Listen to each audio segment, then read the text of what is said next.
Hello, beautiful homemakers. Before I delve into the next part of the pamphlet, I wanted to talk about a comment I received. On the last video, we had discussed that woman who was on the tram and the difference between the attention she received from men when she wore blue versus when she was wearing brown. Her brown outfit was the smarter outfit, and yet she got the attention when she wore blue. A woman commented that she did her colors and her best color is brown. So what to do for her? Now, if her skin color is white, and let's say she's got reddish hair and she's dressed in her brown color, her skin is going to be a nice contrast with that brown if it's her correct brown color, not just any brown. She's going to have those autumn colors that she looks so good in. She can look stunning in brown. But she will also need to focus on bringing in more colors, maybe with jewelry or a scarf or her shirt or her purse, so that she doesn't fade into the background. Now let's say her skin is brown and she's wearing brown, her hair is brown, her eyes are brown, and then she's dressing all in brown, shirt, jacket, pants, shoes, and bag, and coat. She's just going to fade right into the woodwork. No one's going to notice her. So she has to be very careful to, especially near her face, bring in white or cream if that is her color, and make sure she has either vibrant color or pastel color, whatever is in her color palette, to complement the brown that is her neutral. We all have a neutral color. For me, it's black and navy. You need to know your neutrals, you need to know your brights, you need to know your colors. And then you can mix and match, knowing that you're always going to look your best. Certain shades of brown look so beautiful with shades of blue, especially lighter shades of blue. Oh, you can look absolutely stunning. But you need to figure that out, and it takes trial and error to see it. I'm going to put on the screen a picture that I took of the last time I cleaned out my clothes closet. I took out all of my purple clothes, and when I laid them on the bed together, I could immediately see that one purple in there didn't match. But until I did that, I kept this long sleeve purple comfy top in my closet for years, even though I rarely wore it. I would say, oh, it's such a nice shirt. It's so comfy, but I didn't feel confident in it. I felt comfortable because it was a nice soft shirt, and I felt like, well, I spent money on it and I should wear it. But I never really liked it. For one thing, it wasn't a V-neck. V-neck is the most flattering neckline for me. And I would say, well, I could wear this when I'm gardening or if I'm doing something like that where I get really dirty. The only problem is I don't garden. I take care of my roses. I pull a few weeds. I don't get dirty doing that. I don't work in the middle of the day. I work in the cool of the morning. I don't really have any dirty work around the house anymore.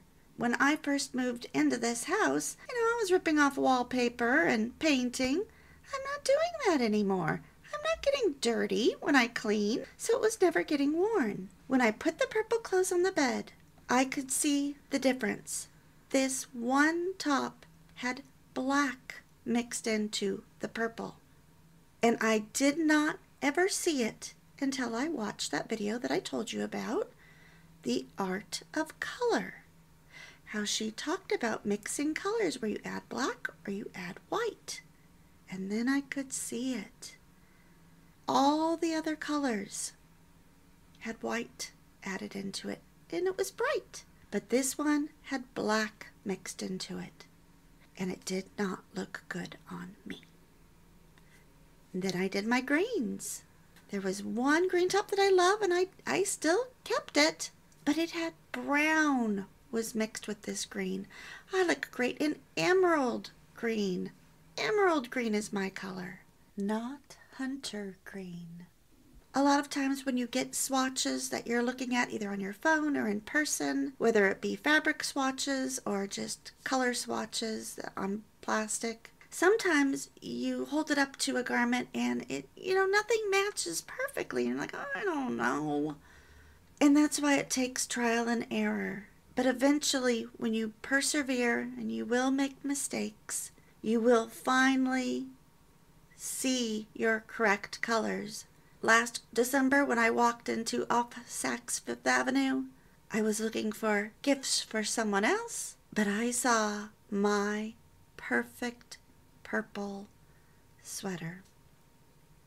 I knew it was my color, and I got out my swatch, and yep, it was my color. And it was a beautiful cashmere, and I thought, oh, where can I wear this? Well, I found several places. I wore it to 3 Christmas teas. Everybody else is in green and red, right? I chose to wear purple. It's my color. I'm probably going to wear it at an awards ceremony where I'm going to be speaking next month.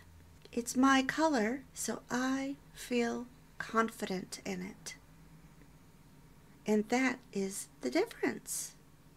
When you don't feel confident in an item, it's not your color.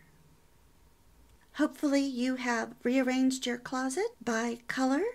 Now take those colors, a group at a time, put them on your bed, and look at them. Does one stand out where you say, you know what? This doesn't fit with the rest. And see if you have that doubt about that garment. And then just go ahead and give it away if you do.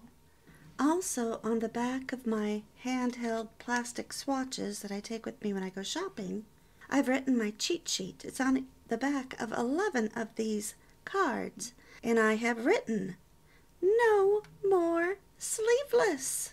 I am past the age of looking great in sleeveless tops.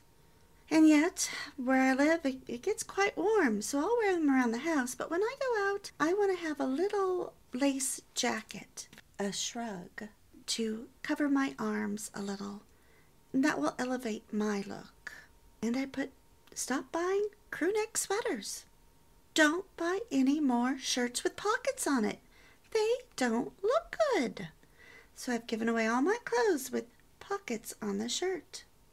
Ovals are okay. Sweetheart necklines are wonderful. Clothes with accessories at my neckline look very good. I reminded myself that I need to do inside column dressing. I need to make sure that the patterns in my blouse minimizes and doesn't maximize, and that if there's a background color in a shirt, that needs to match my pants color. I need to remind myself that I need flowy fabrics around my tummy. I need straight cut pants. I don't need belts. I made a little note of where hemlines should hit in my legs. They shouldn't hit at my calves. They need to hit at that diamond opening in the legs. A reminder, I can't remember all this in my head. I said if I'm buying something that's pastel, it cannot be warm next to my face. I need cool colors. My purses should be medium-sized. Not too small, not too large. I also have given myself a reminder on, is this style aligned with being feminine? That's how I've noticed people treat me best, when I'm dressed femininely. Also, is it suited to my true lifestyle, or is it still my fantasy self? Do I really need another black shirt? Is this a repeat buy? I keep being gravitated toward clothes that I already own. So I have to keep a list with me of gaps in my wardrobe. What do I really need? I need more comfortable house clothes because I got rid of all the stuff that didn't fit well. And I have a closet filled with the business casual that I'm always gravitating to, but I only need to wear that maybe to church or my women's group. During the spring, summer, and autumn months, I want to be in dresses. So how many times am I going to wear this new outfit?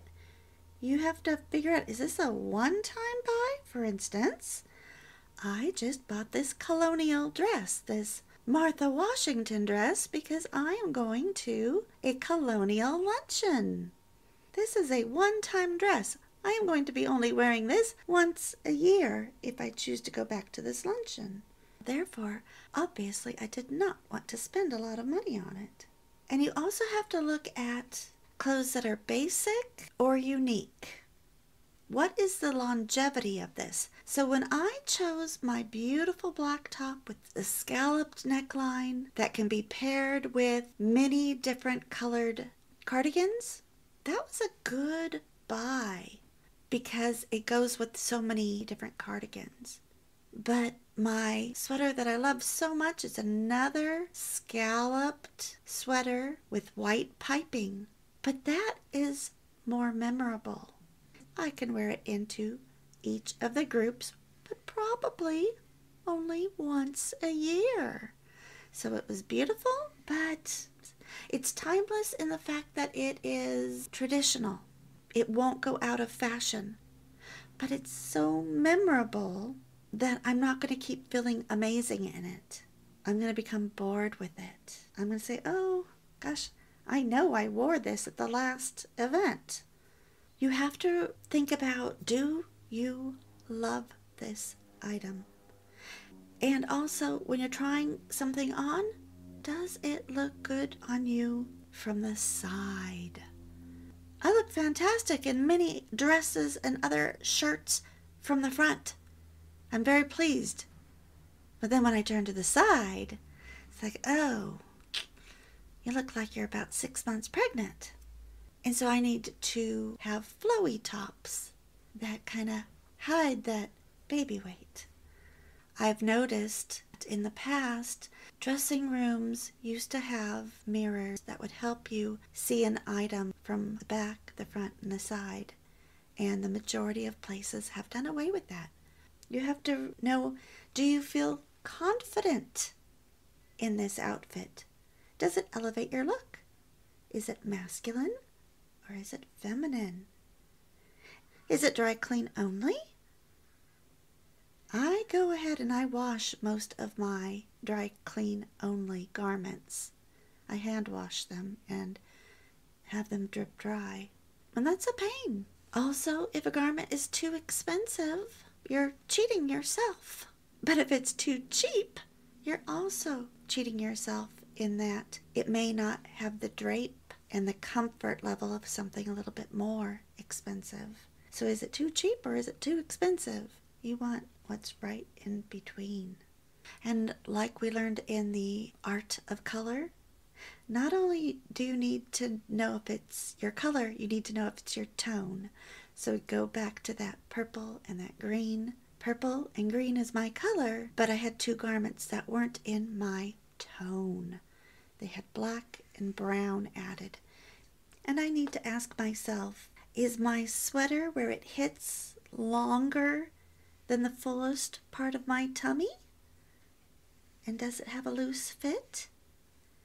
Or is it too snug at my belly? Is it a V-neck? Does the blouse fall away from my stomach? And can I create a column effect? Remember, you don't need too many clothes.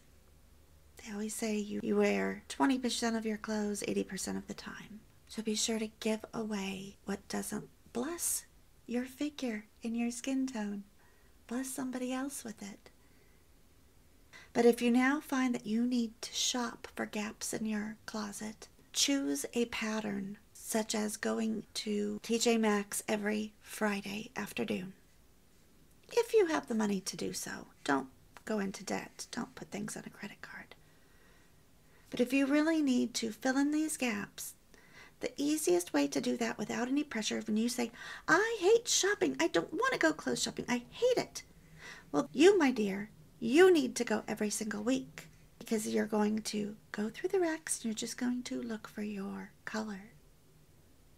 Then you're going to try it on and you're going to say, the color's fine, but this fit is terrible. Some weeks you're going to find 20 items to try on, and some weeks you're not going to find a thing. But if you do this for 4 weeks or 6 weeks or 8 weeks, you were going to fill in those gaps in your closet. And then you take a break until the next season change. And then you realize, oh, you know what? I need a different coat. Or you don't have any feminine cardigans. All you have is masculine blazers. It's going to be the next thing you're looking for. The key is to go often. And that doesn't mean go to a myriad of stores. Choose your store and then visit often. Or you may decide, well, you know, I get my hair cut every 8 weeks. And every time I get my hair cut, I'm going to pair that with going to TJ Maxx. That's perfect. That's habit stacking. Just make sure you keep your color swatches with you on your phone or in your purse. So first you're going to look for color. Then you're going to look for fit. And then you're going to look for quality. You're going to look at the buttons. Are they cheap? Are they placed correctly? I can't tell you how many clothes I've tried on where there's buttons on top that are in an awkward position. And this is why I again went back to no more pockets on shirts. They don't look good on women. Also, when you're shopping at a place like TJ Maxx, you want to see if the reason it's there is because of uneven stitching or missed stitches. You need to really check out garment very carefully. And I also want you to give these clothes the sniff test. Do they stink? Because sometimes you think, oh, I can just air it. I'll wash it and then air it. Sometimes you can never get rid of that stink. Other times garments have a bad dye job. You need to make sure that you do not wash these garments unless it's with like colors, in case the dye comes off and ruins your other clothes. And of course, most important, your last question is going to be, is it feminine?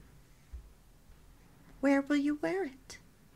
Also, I want to make sure that you know this tip for keeping your clothes and your shoes smelling fresh, and that is to spritz them from a spray bottle of vodka. You can buy the cheapest vodka at the grocery store, put it into a spray bottle. So if you've worn your clothes but you don't think that they're dirty enough to be cleaned yet, spray them with vodka, especially under the arms. Not drenching the clothes, just spritzing the clothes.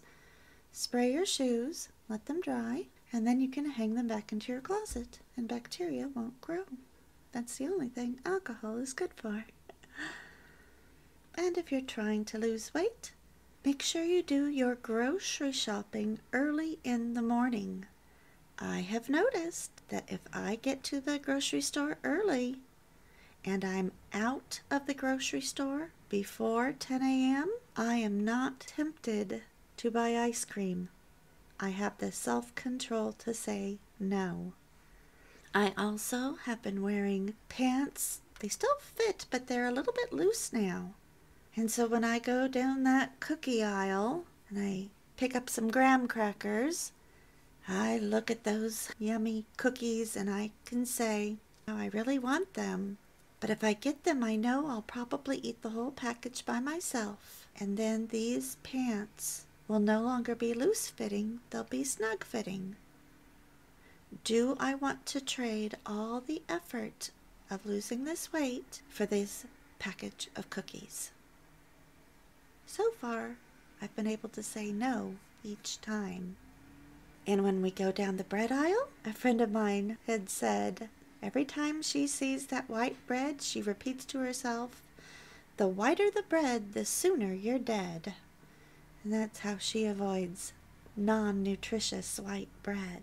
The thing I learned just in the last few weeks is that when I got to measuring my tummy, I always thought for all these years that I was to puff out my tummy to see how big it was and how roundabout I am. I don't know where I got that idea. It's just how I've always done it.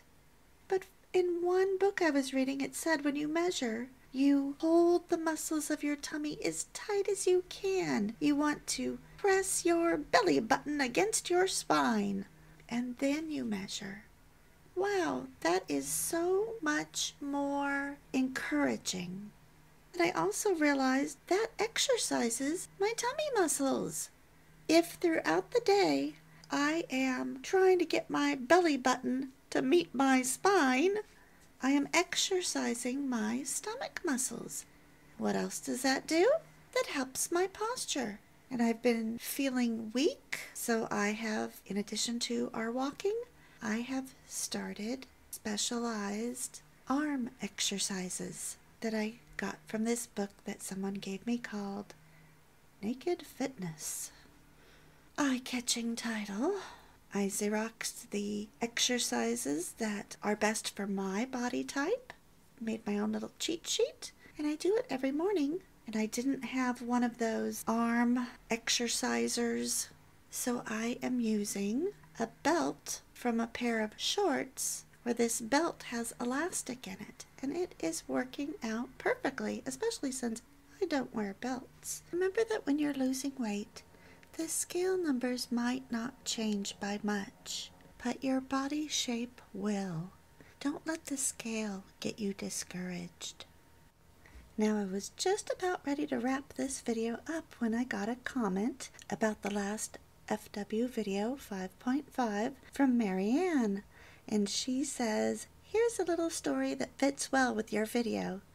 Years ago, before I was married, but serious with the man who is now my husband of 45 plus years, I had a pastel pink and white print dress with a drawstring waist, a scoop neckline, and little puff sleeves. Now I am autumn coloring, and I always thought I looked washed out in pink, but my husband loved that dress and me in it, and he talks about it to this day. Currently I have a lightweight fuchsia sweater that I wear over a cream knit top, and again, husband loves it. Men really do see us differently than we see ourselves." That is so true. I hope you are experimenting and trying new colors. Thanks for sharing your story, Marianne.